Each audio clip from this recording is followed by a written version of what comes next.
Countdown for blast off. X-5, 4, 3, 2, X-1, fire. I don't wanna grow up, don't wanna grow up. I don't wanna grow up, don't wanna grow up. I don't wanna grow up. I'm a Toys R Us kid. There's a million toys at Toys R Us that I can. Welcome to the Toys R Us Report, recorded live on the third largest moon in our solar system, Callisto. He be pulsating, dominating up above. It's Run DMC style, so stop and show love. To your host, Icy Robots. Greetings, Earth people. I am from Jupiter. It is me again, Icy Robots. I am not a hero, but I do sacrifice a bit of my week each and every week to make your week a bit less weak. And this week, it is going to get so much less weak. I mean, it's going to be... This has been a long time coming. We are going to talk about G1 of G.I. Joe. It's going to be great. We're going to talk about a movie I saw called Annihilation. Going to talk about a couple toys I got over at the flea market. Dudes, it is going to be so much fun. You're going to have the time of your life. But with all that said, let's get started. Check 1, 2. Yo, ISR, man. I don't understand this, man. Yo, you gotta slow down, man. You're losing them. Radio, suckers never play me. You are listening to the Toys R Us Report, the greatest podcast in the world. That is definitely true. It's a worldwide accepted fact. The Toys R Us Report is the greatest podcast in the world. This is me, your host, Icy Robots, and this week we got a special treat that is going to cement our place as one of the greatest podcasts, if not the greatest podcast. I just said it. We are, in fact, the best in the world. We got the dude himself, Johnny 5, via Skype. He's here with us. We've been trying for a couple of weeks. We've been making some moves. We've been doing whatever, and it's finally time. Here it is. J5, how you doing today? I am doing as good as anyone could possibly do. Thank you for asking. Should I ask you how you are? Because you look about the same. What? That is not meant to offend my amigo. It is merely an accurate observation. Comprende? See, I comprende. I guess, I'm just going to take that as a compliment because we haven't seen each other in a little bit, and if I look like exactly the same, that means that, I'm avoiding the aging process, so we'll consider that a win. J5, thanks for coming on the show. I really appreciate it. We've got the niceties out of the way. Let's jump into the meat of it. Let's see. Johnny 5, how did you meet A.B. Silver? Oh, that is a very funny story. As you know, he used to work in marketing for Nabisco, and at one point they wanted to tie in my classic film, Short Circuit 2, with a brand of snack crackers they had at the time. The deal fell through. There just wasn't enough green in the deal for my taste. You feel what I am saying, Chief? Yeah, I get you, but what was the funny part in that? That wasn't that funny of a story, J5. I mean that in the nicest way possible. It is funny because they wanted me to sign for $2.5 million to appear on a set of trading cards inside of chocolate snap cookies. I don't get out of bed for less than 4.75. I laughed in their faces and rolled out. How you like that story now, hot stuff?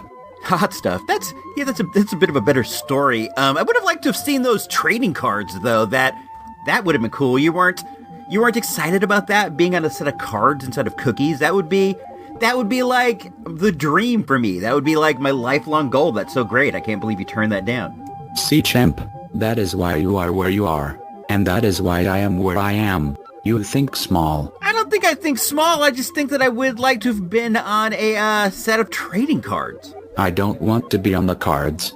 I want to own the cookie factory and the printing press that the cards are printed out on, and then I want to print my own trading cards for all my great movies and collect all the loot for myself. No, I do get that. I get that, like, you're thinking big, dude. You don't want to be on the card. You want to be the dude who sells the card. I get it, but it just kind of seems to me like you didn't make the deal and you didn't wind up with anything. It's okay, though. That's all you. J5, I'm glad you came back on the show. There were people out there who were doubting your identity. I was not amongst them myself, but I'm happy to see that, you are here on Skype and you are visible to me today. That's great. Is there anything you'd like to say to the people out there who might be listening to the show? No, not really. I have examined your numbers and I know that there are not that many people listening. I am here as a favor for my main dude. A.B. Silver. You have him big, by the way. I am a major get for a show like this. If you get what I am saying. Doggy dog. Where did that applause come from? Was that coming from your end? No, you are a major get, Johnny Five. I am super happy to have you on the show. Let me ask you, how is the movie going? How is the A.B. Silver biopic going? I am glad that you asked that. It is going great. We are still in the fundraising stage, but we might have a trailer sometime soon that we could share here. You're still raising funds, but you might have a trailer? How does that work? That is how it is done in Hollywood. You finish the trailer before you even start shooting. How do you do that? Listen, I am not here to discuss the process. Plus you wouldn't understand it even if I explained it. It is insider stuff. That would probably bore you. No offense intended there, trooper. No, that's cool, man. No offense taken. I've never made a film. I don't know the process as well as I do. Is there any inside info you can give us on the movie though? Just anything at all. Let's see. Oh, I can tell you this. The movie is going to be great. Come on, we all know that. Can you give us any casting news? Okay, I can tell you this. We have signed Mike Zorek from the classic film Private School for Girls with Matthew Modine. Private School for Girls. I love that movie. It has Phoebe Cates in it. Real good early 80s comedy. Who is he going to be playing in that? Mike Zorek. Man, I haven't heard from that guy in years. He will be playing AB's boss at Nabisco. That guy was a real jerk. Not Zorek, his old boss. You dig that info, babe? Michael Zorek, man, that's cool, man. That guy, I'm looking at his IMDb right now. It seems he hasn't made anything since 1990. So I guess you guys pulled him out of retirement with an enticing offer. Is that how it went? Listen, guy, you wanted a scoop, so I gave you a scoop. But check it, I don't have all day for this. I have to go. Oh, do you? That's cool. Thanks for the time Yo, AB, hit my music. Right away. I'm out. She said, and smiled in her special way. Johnny, she said, you know I love you. Johnny, she said, and tried to be away. I gave her away.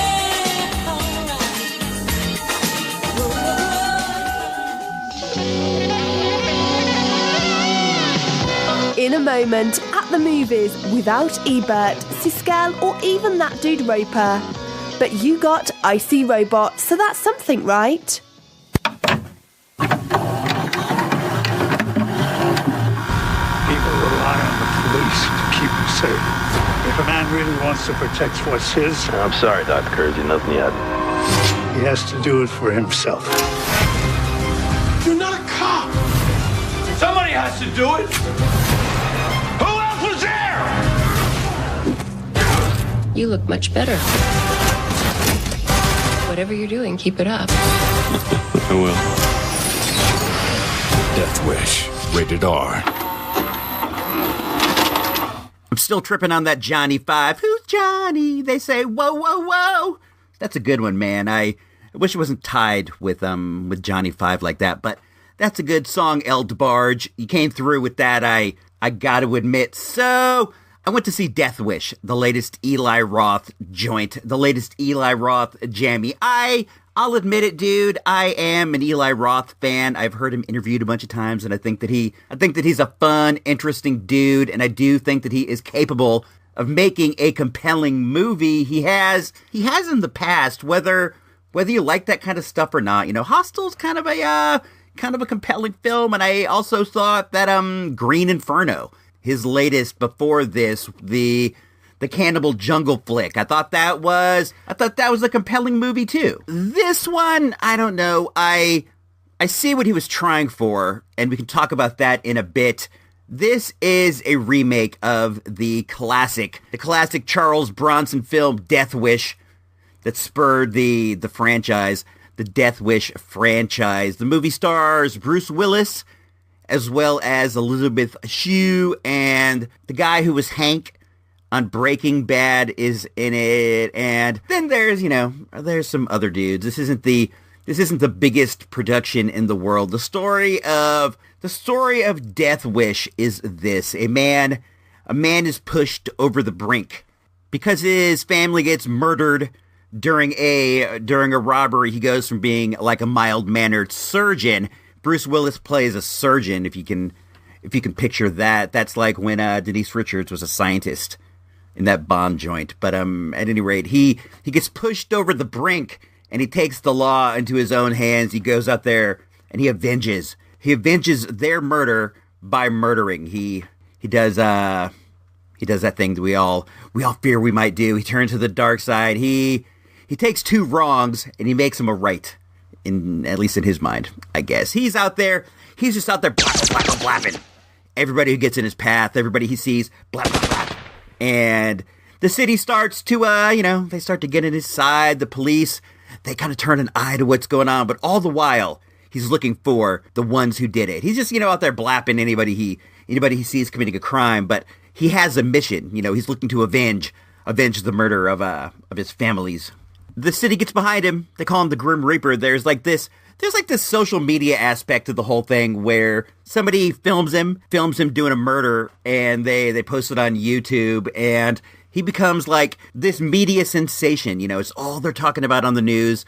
It's all they're talking about on the radio. And people in Chicago, where this movie was shot, they still actively listen to the radio, because there's like a show with like Sway, the dude Sway, who used to be on the radio here in the Bay Area. He's been on MTV. Sway and what looks like Heather B from the first season of The Real World. They have a show where they talk about the Grim Reaper every day, and people they're like totally checking it out. They have like earphones walking around. They're like gathering outside of stores to listen to the radio. It's like one of those kind of deals. The old media is still alive and well in Chicago. But, they mix in the new media too, because there's like YouTube, and they get him on like Instagram and Snapchat. Somebody records a Vine of him executing somebody on the street, and it goes viral as murder videos often do. This is, I get it. I wanna talk about this for a sec. I get it, Eli Roth. I get what you're trying for here. A movie like this, in this, the way the country is right now, is a bit inflammatory. The guy's going out there, taking the law in his own hands, and he's murdering robbers. He's murdering murderers. He's murdering drug dealers. He's just murdering everybody out there, and the people get behind him. They're into it. I get what you were trying to do. You're trying to make a movie, Eli Roth, that could have the potential to incite murder. There are a lot of knuckleheads out there, and if you're a knucklehead on the edge, if you're already teetering on the edge, this might be the kind of story that throws you over the edge. I'm not saying a run-of-the-mill knucklehead. I'm talking an on-the-edge knucklehead might get turned by this, because we all know movies have the ability to motivate us. Movies have the ability to make us sad. They have the ability to make us happy. They have the ability to make us angry. They have the ability to affect how we view the world. And I get what you're trying to do, Eli Roth. You're trying to put yourself out there as, a raconteur, somebody who makes on the edge type cinema, and taking this hot button and pushing it and pushing it and pushing it. You feel like you're being compelling. The problem is, you didn't make an overly compelling movie this time out. And I don't know whether it's because Bruce Willis sort of feels as if he's mailing it in, or maybe because, in my opinion, and this is going to sound weird, I'm just talking, strictly from like an artistic standpoint, the movie was not gritty enough. I am a fan of like gritty grindhouse style cinema, and that is what I expect when I go see an Eli Roth movie. And I expect an Eli Roth Death Wish remake to be pretty gritty. And this one, it was very much in the vein of like a pop style movie. You know what I'm saying? It wasn't hardcore. It wasn't for the streets. This was a pop movie. There were some gory parts, but it didn't have the gritty feel that I expected, and that was disappointing to me. So on the artistic level, the movie is a bit of a failure. It's mildly entertaining, but it fails to be compelling in the way that button pusher Eli Roth wants it to be. It's just not a very good movie. It's fine. I left feeling entertained. It plays pretty short. It just, it starts and it moves and moves and moves, but it doesn't have the grit.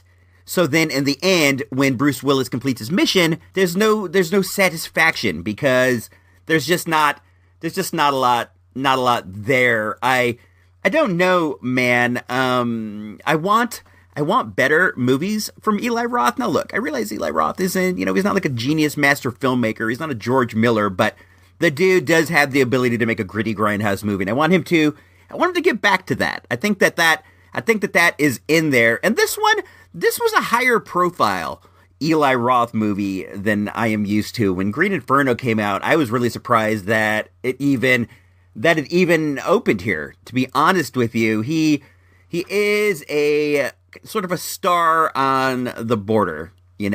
Some people are into him, more people hate him than like him, and this was a big release for him, I think. The movie is 1 hour and 47 minutes long. It stars Bruce Willis and Elizabeth Shue. It was directed by Eli Roth. I don't know what else to say. I wanted more out of this. I did not expect more. I did not expect a whole heck of a lot, but I got a little less than I even expected. I don't know. So with all that out of the way, and there was a lot of jibber jabbing. That was a lot of jibber jab on a movie that I don't know how much jibber jab it deserves. So on the good old fashioned Source Magazine Mike meter with 1 megadud, 5 being an all time classic, I am going to give Death Wish 2018 two mics. 2 mics.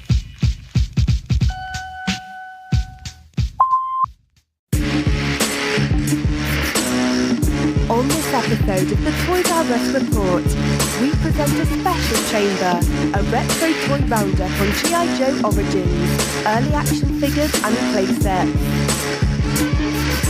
We like to call it From Ace to Zartan.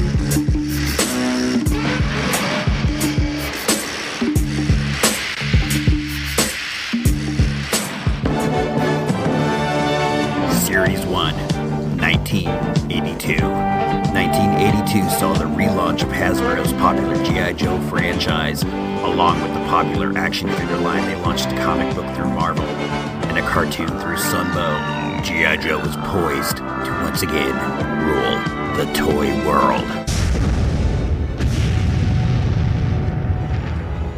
Hey kids, it is me, Icy Robots, back once again for...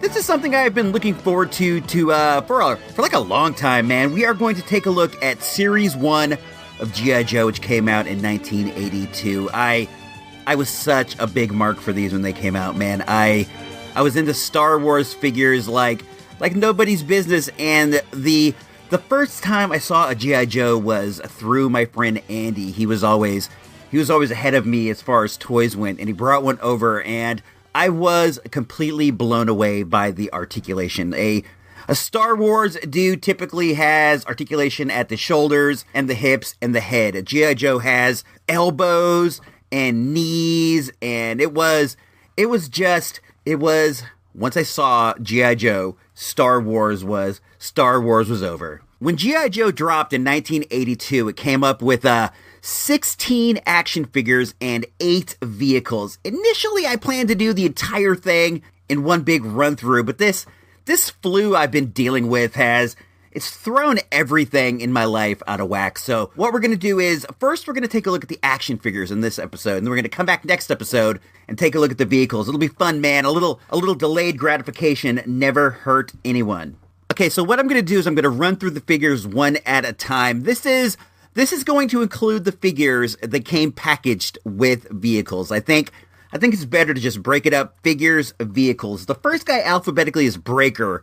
He is the communications officer. That's the dude who answers the phones, and he comes with a helmet and a headset and a cable that connects to his backpack. I had this guy. He was He was one of my favorites. He's famous for, in the comic books, you'd always see him. He'd always be like popping bubblegum. He had an M16 and he was popping bubblegum. His personality was that of like a southern dude, you know, like a Louisiana kind of guy.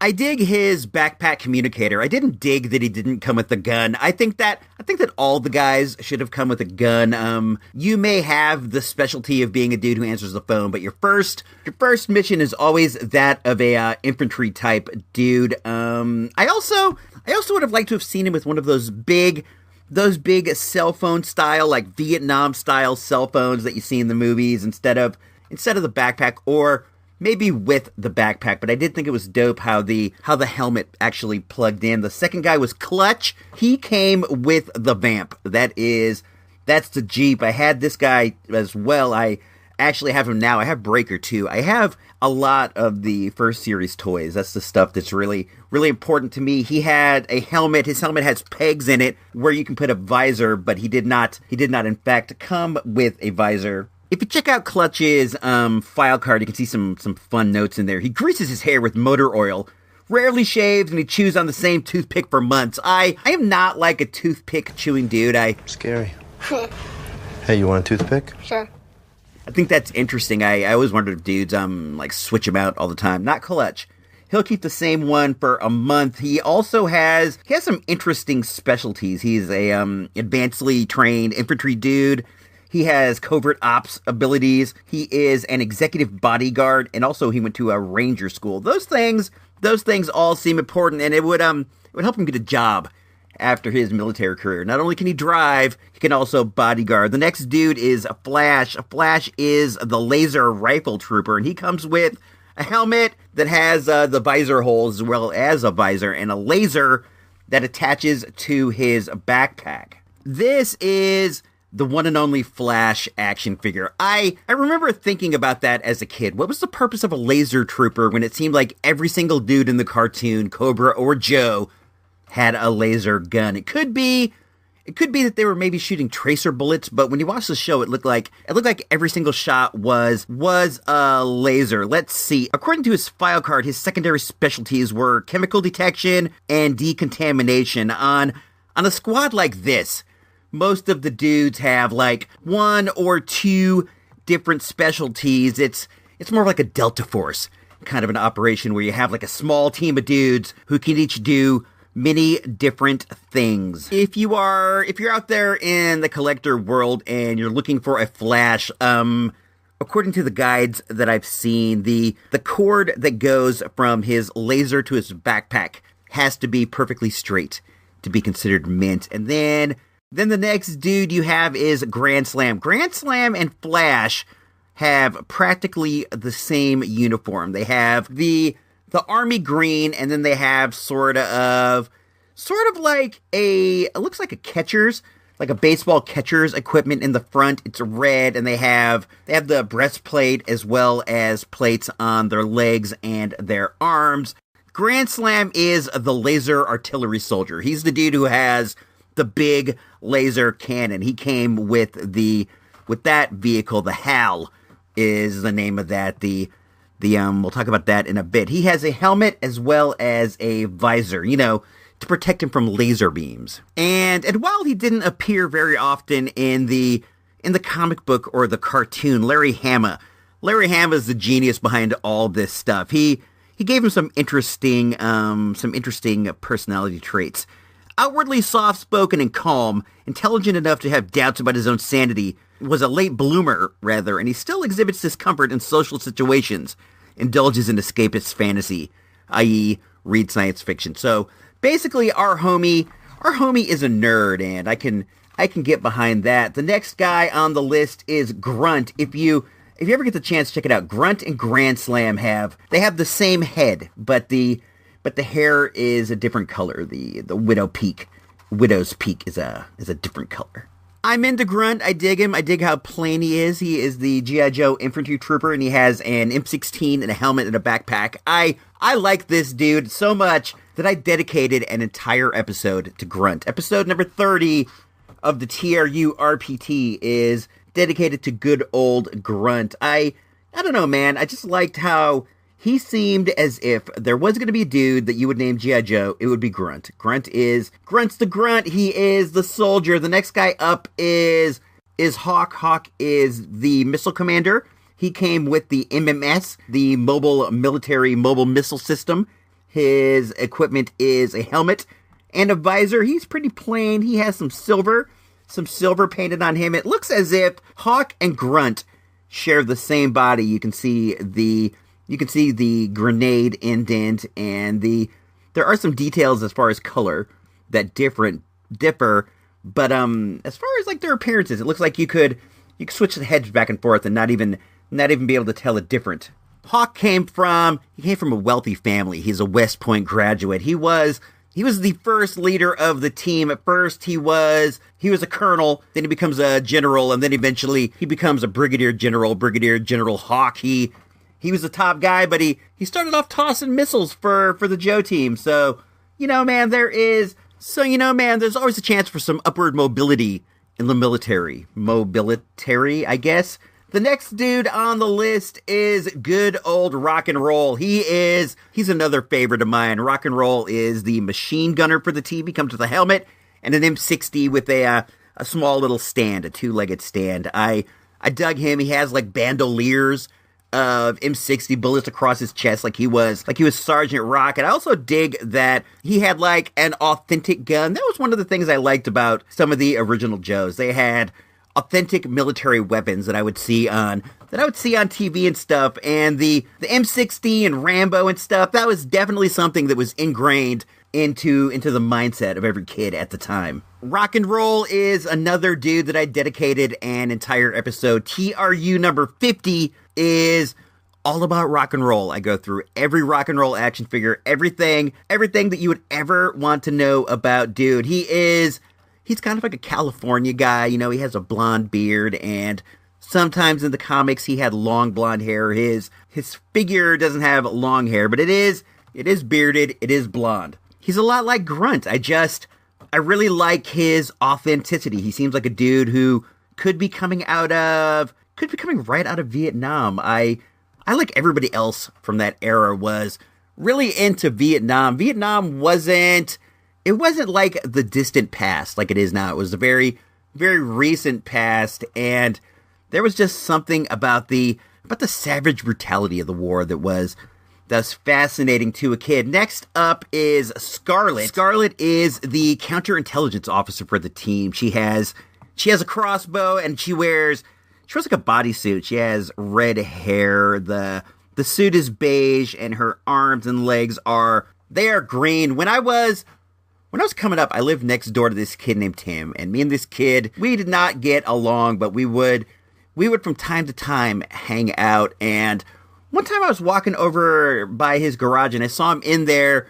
and he was throwing rocks at action figures. And I didn't have a lot of action figures at the time. Eventually, me and Andy got to the point where we were throwing rocks at him. But at the time, I was not the dude who would be doing that, and I was taken back. So I'm like, "What are you doing, dude?" And he's like, "Somebody got me this girl action figure and I hate it. I'm gonna smash it with a rock." And I'm like, I wanted any G.I. Joe that I could possibly get. I had no beef with Scarlet. And I'm like, come on, man, please, if you're gonna just bash it with a rock, can I have it? And eventually he did relent and give it to me, but man, I had to simp out and beg, which in retrospect is weird, but at the time, you're a kid, you don't know anything about pride, nothing about like personal pride, and you'll do whatever it takes to get a new action figure, even if it means you have to beg.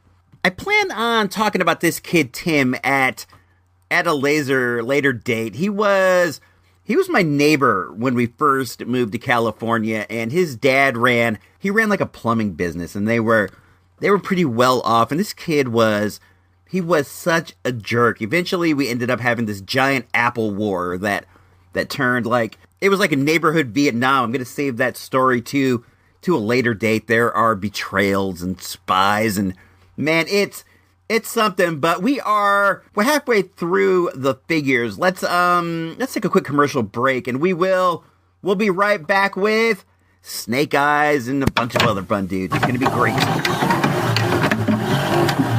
fight for freedom wherever whenever there's trouble, G.I. Joe is there.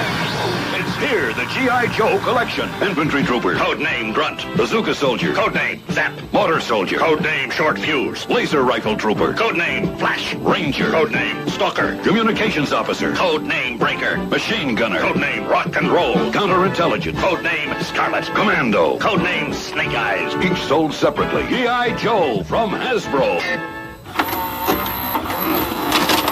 The thing that really jumps out at me about that commercial, besides how dope it is how subdued that dude's vocals are by the time they get to the cartoon and stuff. He is belting it out with such emotion, but at the beginning it was a bit more laid back, a bit more James Taylor style. The next guy alphabetically on our list is the Mortar Soldier. This homie's name is Short Fuse. He has the grunt body, but he has a hawk head. He is a blonde chap. He comes with a mortar, with a stand, a helmet, with a visor, and a backpack that looks as if it has like molded mortar rounds in it, built into it. It's pretty neat, if not on the small side. I've always wanted to fire a mortar. A mortar is, it's like a small canister cannon. It points up. You shoot like high in the air with these long arching shots. I'd like to see if I was any good at it. According to the file card, Short Fuse grew up in a family of career army dudes. His dad was like a colonel. His grandfather was like a general. I don't know, something like that. He came up with a strong military tradition in his family. Up next on our list is what is probably the crown jewel of the set, a dude who goes by the name of Snake Eyes. He is the team's commando. I wanted Snake Eyes. I wanted him so bad when I was coming up. I would go to Toys R Us every once in a while. My mom worked next door to there at Marshall's, and I would get to go to Toys R Us more than the average kid, but for the most part, I would get my G.I. Joes at Ben Franklin's. The Ben Franklin's is now it's a gym.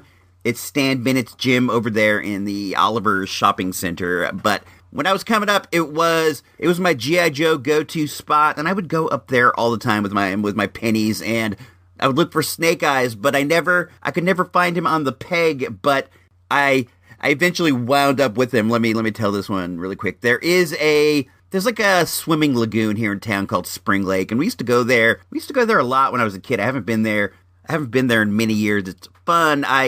I think this next year I might go there. There aren't a lot of places around here where you can swim, and I think swimming's pretty fun. I haven't done it in a long while, too long, as it were. So we were at Spring Lake, and I was just kind of like walking around in the water, doing whatever kids do. When I felt something near my foot, right, and I'm like, what is this? And I'm like pulling at it with my toes, and I dove in to see what it was that I was feeling with my toes. The ground is rocks, and this felt different than the rocks, so I'm investigating it, and I discovered that it's a Snake Eyes action figure with his gun in his hand. I couldn't believe it. I was just like, oh my gosh, this is the greatest buried treasure I've ever unearthed. I was so excited. I had that Snake Eyes for years and years and years. I wonder what happened to it. You ever wonder that? Like, where did the toys go? Like, one day did I decide, I don't want Snake Eyes anymore, and I tossed them in the hopper? That's probably what happened, but at the time I had him, I was so ecstatic. Snake Eyes he's the commando. He's like the dude who sneaks in and does ninja stuff. He wears all black. He has a small Uzi. His little Uzi is so dope. I couldn't believe when I found him in the lake that he still had it. And he also comes with like a shoulder bag that's full of explosives and stuff. I would hazard a statement and say that Snake Eyes is probably the most popular dude in all of G.I. Joe. If it's not him, it's his ninja brother Storm Shadow, but I think it's going to be Snake Eyes. That's just me. Larry Hama, the dude who invented all this great stuff, he said that he based Snake Eyes on a guy he knew in Nam known as Bob Light. Bob Light was a helicopter tail gunner, and one day he saw Bob Light hanging out the hanging out the side of the copter, and he had like slick back blonde hair, and he was wearing like aviators, and the image of seeing that stuck in his head. And when he went ahead and designed Snake Eyes, Bob Light was the dude who he envisioned before Snake Eyes, had the damage to his face and to his skin and had to start wearing the all black. I've tried to get a Snake Eyes a few times online, and I've been outbid. It's something that I would pay a premium for. I don't want to pay too much. I see Snake Eyes going as high as like $100 sometimes, and I always hold out hope that I'm going to find one out on the flea market circuit. This was like a super popular figure. I have to find one someday, but I have not. Someday, hopefully I will. The next dude up is the Team Ranger Stalker. Stalker might be my favorite of all the dudes. I dig him. He has like a camouflage outfit and a green beret, and his gun is it's an M32. It's known as the Pulverizer. I like the way that the stock molds into his arms. He's always been a favorite of mine. As a matter of fact, we dedicated a whole entire episode to Stalker. Episode number 17 of the TRU RPT is all about Stalker. So go check that one out if you're so inclined. You can find out everything that you know about him. I just dug his like straight up Vietnam War look. I thought he looked like authentic. He was a fave of mine, but if you want to know the deets, go back episode 17. Next guy is the Tank Commander Steeler. He comes with the Mobat. That's the tank. He has a different body. He has a bandolier with a holster, with a pistol on his chest, and he comes with an Uzi, the same one that Snake Eyes comes with, and he has a helmet and a very different visor than you see on the other guys. It's like a telescopic, sort of a night vision looking kind of thing that goes over his face. Imagine those like virtual reality gimmicks that you slide your phone into and you put it on your face. It looks like that in a ways, sort of in a ways. The next dude coming up is the last G.I. Joe in the set. There are 3 Cobras, but this is the last Joe. I wonder if he's the last Joe alphabetically. This is a chap who goes by the name of Zap. Zap is the bazooka soldier. He has a grunt head, a backpack like short fuse, and he has a grunt helmet. But what he does come with is a bazooka. I have always wanted to fire a bazooka. I want to fire a bazooka more than I do a mortar. I know they don't even use bazookas anymore. They use like, I don't know, drones or like radar guided missiles, but I've always wanted to shoot one. It seems like so much fun, but sadly I'll probably never get the chance to do that. I dig Zap. He's basically like Grunt with a bazooka. He has that like realistic army appearance that I think is neat. It looks like he's wearing those green pajamas. Looks like he's just a dude out in Vietnam doing Vietnam stuff. He's authentic. I've said it like 1,000 times. I dig the authenticity of the early Joes. Let's move into Cobra. The first guy up is the enemy leader, known as Cobra Commander. He was at first a mail away figure. I remember doing that. You would have to mail in five flag points off the back of the card. You had to cut them out, mail them to Rhode Island, Pawtucket, Rhode Island, and eventually you would get a Cobra Commander in a box. The initial ones are far more valuable than the second run. There's like, I don't know what you'd call it, not an error. They changed the printing of the Cobra logo, and the first set of Cobra Commanders have what they call it the Mickey Mouse logo. It's bigger. Eventually it has a small, tighter Cobra logo, and you can find the ones with the Mickey Mouse rather. They go for like twice as much. One of the things I really dug about good old Cobra Commander is that his gun just fit right into his backpack. That was a neat feature. They tried to play it off like he had like a laser pistol, and he would charge it in his back. I thought that was cool. This is the original Cobra Commander look with the helmet with the shiny silver front. On his card, his name is given as enemy leader, and his position is that of Cobra Commander. But over the years, the name Cobra Commander just became his name. Probably because it's a dope name. In the comics, I if I remember correctly, Cobra Commander was a used car salesman who started up like a vitamin selling pyramid scheme that eventually grew into Cobra. The final two dudes are the two Cobra soldiers. They are known as the enemy. There is one that is an officer and one that is a soldier. The difference is the officer has a silver Cobra sigil on his front, and he also comes with an AK-47, which is just like a super great action figure accessory. I never had either of these two. I never have. I always wanted them. I wanted like a dozen.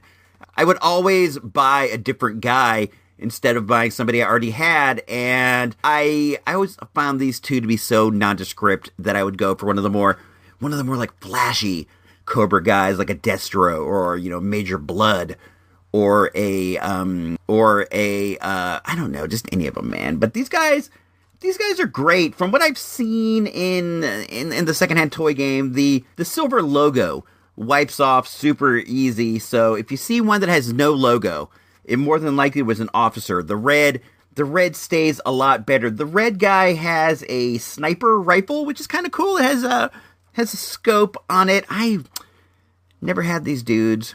Made a regret there in my heart for never having them. I didn't have a lot of stormtroopers either. I would get like one, and that would be that. Maybe I'd have like one, and then like a Hoth one, or one that was like a pilot. But I never had like a million of the same one. I still don't. I'm too cheap for army building, but it does seem like something fun to do. So there you have it. That's the entirety of the first series of G.I. Joe action figures. We're going to come back next week, and we're going to finish this off with the vehicles. I would have done it now, man, but this flu really set everything back. There's not a ton of vehicles, but each one is fun in its own way and deserves some special attention. So tune in next week, Toys R Us Report, for the conclusion of 1982. Yo, ISR, you man, you got 'em running scared, man.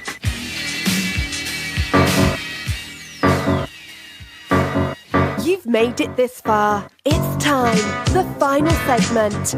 The IC Robots Radio Pop Culture / Toy News / Other Boring Stuff Informational Moment.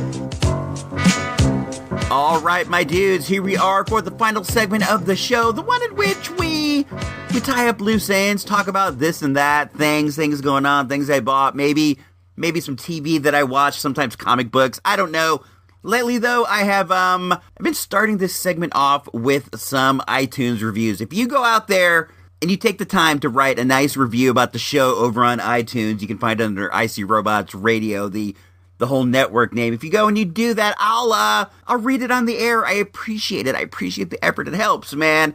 It helps to get new listeners on the show. Shows that are reviewed well show up higher on the listings, I guess. That's what I've heard. So I'm trying to get as many as I can. So if you go out there, you leave one for me, I'll read it on there. We got two this week, which is cool, man. I appreciate it. The first one is from Esquelito. Is that a little school, like a small school, like a little LIL school? I don't know. I think it is. Easily one of my favorites.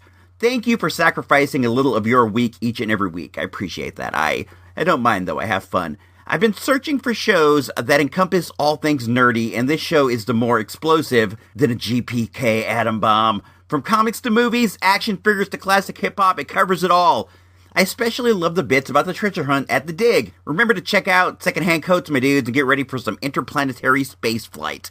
With IC Robots, Esquelito is a cool guy. We follow each other on Twitter. When I was talking about wanting a TV, like an old-style TV, he sent me a picture of his garage, and, dude was ahead of the curve as far as TVs went. When they started going out, he started gathering them up, and he sent me a picture of his massive garage full of TVs. I was totally jealous. I really, really, really appreciate the review. Those kind words, man. They warm my heart. They also help us on the charts. I did a quick 2 seconds of research, and I found out that an Esquelito is a skeleton. My mistake. I thought a Calavera was a skeleton, but what do I know? My Espanol es no bueno. Es only It's only, Monsiminos. It's all right. It's not the worst, but it's not the best. Let's see. We got another one. This is from Scotsman129. My boy Icy Robots is broadcasting awesomeness from the far reaches of outer space. He talks about movies, toys, music, weird stuff that happened to him, and lots of other cool things. There was a retro 80s vibe going on, but there is more modern stuff happening. Highly recommended. I appreciate that. When he mentions that the show is about weird things that happen to me, I would say that is like the main crux of the show. It's mostly about weird things that I see, weird things that happen to me. I don't know. The show's about me, and I appreciate you recognizing that. So that is two very positive reviews. If you guys want to take the time and you want to hop on over to iTunes and do one of these for me, I will definitely read it on the air. I will definitely appreciate that. I haven't gotten out of the house very much this past recently. I have been battling like a heinous flu for the first week. I was sick as a dog, dude. I was sick as a dog. I had a fever. The wife gave me the old thermometer gimmick, and it was running up like 102. I was dying. I was like sweating and achy. You know that deal where you're hot and you're hurt and every little bit of your body aches. I had that going on. I was all shivery, and I was having like weird fever dreams. The first one, I've only got two of these, and don't worry, they're both fun. They're both brief. The first one is something I don't really recall that much, but the wife told me that I was sleeping, and I was going like, Becky Lynch, help me, save me, Becky Lynch. If you don't know, Becky Lynch is a wrestler in the WWE.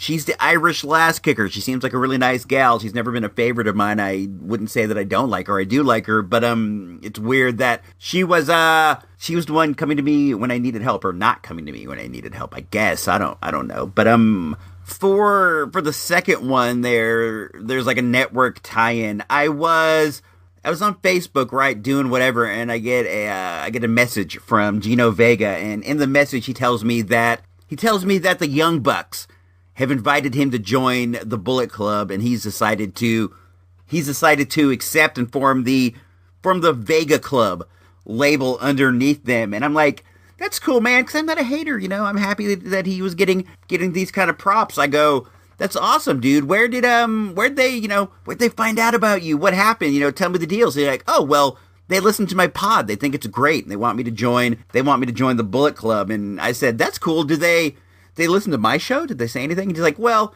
they said that your show's okay, but you try too hard. You want people to think you're cool, but they realize you're not cool. And I'm more laissez-faire with my release schedule. So they realize I'm cool like them, and they want me to join. And I go, huh, that's weird. I'm happy for you, but I'm sad that they think I suck. If you don't know, the Bullet Club is like this group of indie wrestlers. They're like really hot right now. They have gear in Hot Topic. It seems like these guys are everywhere. Not everywhere, but everywhere that you would see if you're the kind of person who watches wrestling. They show up in all the groups except for like the WWE, but they're cool, man. They're making it their way, and I appreciate it. And they wanted to sign up young talent Gino Vega and help him make it to the next level, but homie told me he only had one caveat, and I couldn't believe it, but it shows that, he shows he's loyal to who he is. He said, the only way I would ever join the Bullet Club is if you induct my favorite wrestler of all time, the big dog himself, Roman Reigns. And it turns out that they were more than happy to. So in the end, Gino Vega and Roman Reigns both became the newest members of the Bullet Club. I don't know if it's a good dream or a bad dream. We'll just call it a dream. But before it ended, Gino Vega super kicked me at the exact same moment that Roman Reigns hit me with that Superman punch of his. It was devastating. I was knocked into bed. All my skin came off. I was a skeleton. It was a terrible, terrible dream. I still remain a skeleton, as a matter of fact. I only got one toy this week, and it's kind of tied into the fever dream. It was a gift from the old wife. She had to go to Walgreens to get me some cough syrup, because that's phase 2 of the flu. First you get like, you're gonna die, and I thought I was gonna die. I was turning to a skeleton right before my own eyes. I was passing away, but the The phase 2 is the coughing phase, in which you just cough and cough and cough and cough and cough,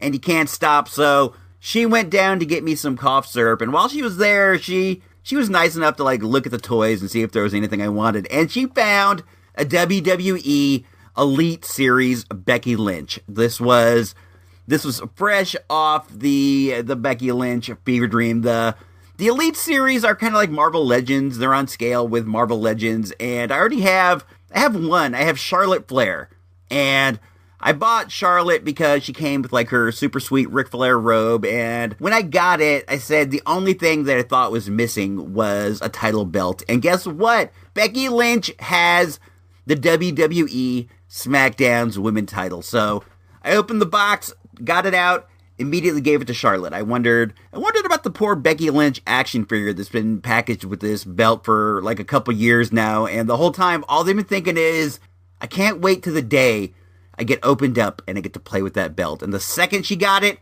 it was given to Charlotte, kind of like real wrestling. But she's a nice action figure, man. I got her over with my Marvel Legends. She has, waist, shoulders, elbows, knees, wrist, ankles, head. She has a lot of articulation, just like a Marvel Legend. Let's see what else is going on. The Oscars. The Oscars were this past week. Man, that is a long show. It was like 4.5 hours. I can't even handle to watch all that, but I want to know who won as soon as they won. I was here on the moon base, and I had it on in the other room, and I did work while it was going on. Nothing was overly surprising. Dunkirk won most of the technical awards. I thought Dunkirk was the best movie that came out last year, but it didn't win the Oscar. But the movie that did was one that was more than deserving. It was The Shape of Water by good old G.D.T. Guillermo del Toro. I have such a hard time with that word, Guillermo del Toro. I'll say it like that. Guillermo del Toro. It's easier if you use an accent like that. He won the Oscar for what was straight up a creature feature movie. This was a monster movie, albeit a monster romance, but this was a straight up creature feature. And good old Guillermo del Toro he's a nerd. He is a straight up nerd. He's one of us, if anything else. He's the kind of guy who would go to a comic show to see Jim Starlin talk about Thanos. He's the kind of guy who would go to a comic show to see the cast of Lost in Space talk if he wasn't out there making Oscar-winning movies. I was very, very, very happy to see that creature feature Oscar. # Oscar monster movie. It was dope, man. In a year where inclusion was the most important thing. It was great to see us nerds included in the end result of the biggest movie award of the year. I was ecstatic. It was great. It capped off an amazingly boring 4.5 hours of TV. I thought that there was one serious injustice, and that was in the Best Actress category, which was won by Allison Janney. I have nothing at all against Allison Janney, and she was really great in I, Tonya, but this award should have gone to Laurie Metcalf for Lady Bird. We all know Laurie Metcalf from Roseanne. She's Roseanne's sister, and she's a dynamite actor, and in this role, she brought so much heart and so much respectability to this small movie that it really elevated up to where it was considered for an Oscar. I wouldn't have been surprised if Lady Bird won. It was my second best movie of the year. Number 1 was Dunkirk, number 2, Lady Bird, and then I forget. But it was sort of like that. I loved Lady Bird. I would like to have seen it win the Oscar, but I was more than happy for the creature feature Oscar. I thought that was great. It would have been made better if Laurie Metcalf got that Oscar, but she didn't. But what are you gonna do, man? She's had a great career. I'm sure she's a bit upset, but I'm sure she's over it. I'm sure she's over it by now. I actually did get something else. I forgot. I got this in the mail. I finally got my hands on a styrofoam McDonald's Filet of Fish container. I picked one up at an eBay auction for, you ready for this? $6. $6 shipped. I was pretty stoked, man. I was pretty stoked. I've wanted one of these for a while. I used to be a big-time Filet of Fish dude. I don't eat them so much anymore. Lately, when I've been going over to Mickey D's, and I do go to Mickey D's like once a week, I don't know, man. I like it, dude. It brings back nice memories. Me and the wife sometimes go there before we go before we go grocery shopping, but I've been getting mini Macs. They have like 3 different sizes of Big Macs right now, and I've been getting the smallest one.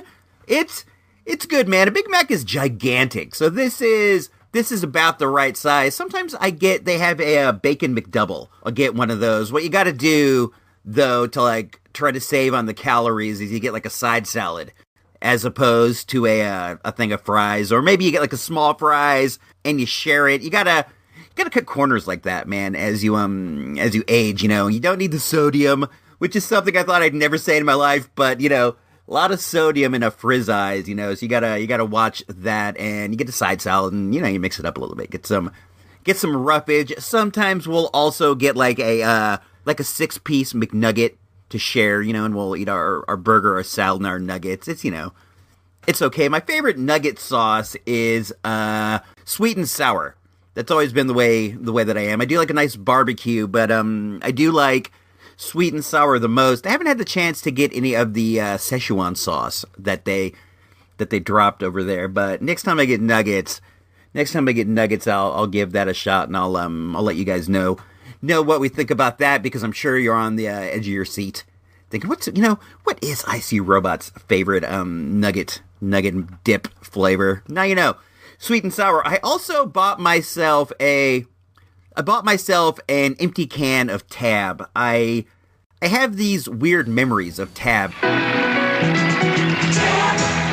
what a beautiful drink. Tab, for beautiful people. Tab, you're beautiful to me. 16 ounces and just 1 calorie. Tab, what a beautiful drink. Tab, for beautiful people. Tab, it's beautiful. Beautiful. Tastes so darn good. Beautiful. That Diet Cola that came in the pink can. We had a neighbor back in Illinois who drank Tab, and every once in a while I would like sneak a sip off of her can, and it had like the weirdest aftertaste to me. I can't describe it. They didn't really have the whole technology of artificial flavors down yet, so it wasn't sweet. It was weird, and I've in a lot of ways like longed to get that taste again. I remember I did not like it, but I've wanted to taste it again. I realized that they reissued Tab like last year, I think, but I'm not even sure if it was the same flavor. I imagine they would just use like aspartame, you know, your Splenda or whatever, and it wouldn't have that weird aftertaste. But I've been into it for a while, so I decided, I'm going to get myself a Tab can. I like the idea of collectible soda cans. I don't have any. I have one. Actually, I have one of that 90s Pepsi can with, if you combine it with another one of the same type, you can make it spell sex. I don't know, Google that, Pepsi can sex, and that might give you some weird searches. Don't do that. Type in, like, retro 90s Pepsi soda can sex, the word sex. I don't know, do whatever you want, man. You're an adult. I have one of those, and I've mostly held on to it just in case I find another. I figure someday I'll find them both and I'll put them together and that'll be cool. But I bought a Tab can. I got it in the auction. It also cost me about $6.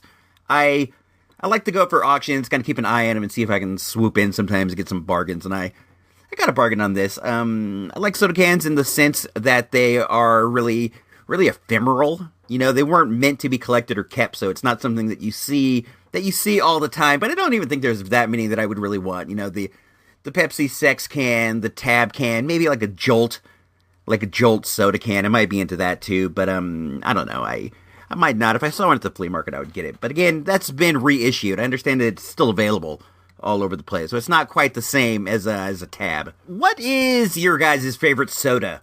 Now that I'm thinking about it, like what soda, if you do drink soda, what soda do you drink the most? I definitely drink Diet Pepsi the most. I also like cherry Diet Pepsi. If I see that, I'll go for it. I'm a Dr. Pepper guy. I think that Diet Dr. Pepper is the closest approximation to the real drink that is out there. Diet Dr. Pepper is delightful, but for the most part, I just go for just the straight Diet Pepsi when I need like an afternoon caffeine jolt. Let me know what you guys are into. I'm just curious. Any Mountain Dew drinkers out there? Anybody into like orange or grape? Grape sodas are great. If they made like a really good Diet Grape with caffeine, I would be all over that, man. Not a grape cola. I'm talking like that super duper sweet grape soda with like a little bit of caffeine in there as well. I would be all over that. So if you're in the soda game, if you know people with like soda connections, work on that. So I think I'm gonna call it a day, guys. I've been struggling not to cough for the last hour or so. So give it up to me. Next week we will be back and we'll talk about those vehicles, the G.I. Joe vehicles, the 1982 vehicles. In the future we'll try to do it all at once, but that may not be possible, man. There are, like, some gigantic lines of G.I. Joe series out there, man. 1982 was a good year for G.I. Joe. They were there. Yeah, man, I'm gonna get out of here. This is me, Icy Robot, signing off for AV Silver, signing off for good old J5, Iceberg, Engineer Emily, the ensign over in Podby. This is the TRU episode number 147. From Ace to Zartan, Volume 1, 1982. If you don't know, I know.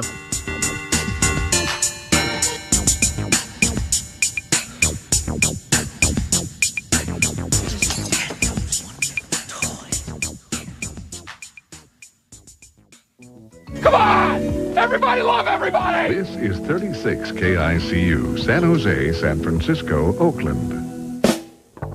This has been an IC Robots Radio production.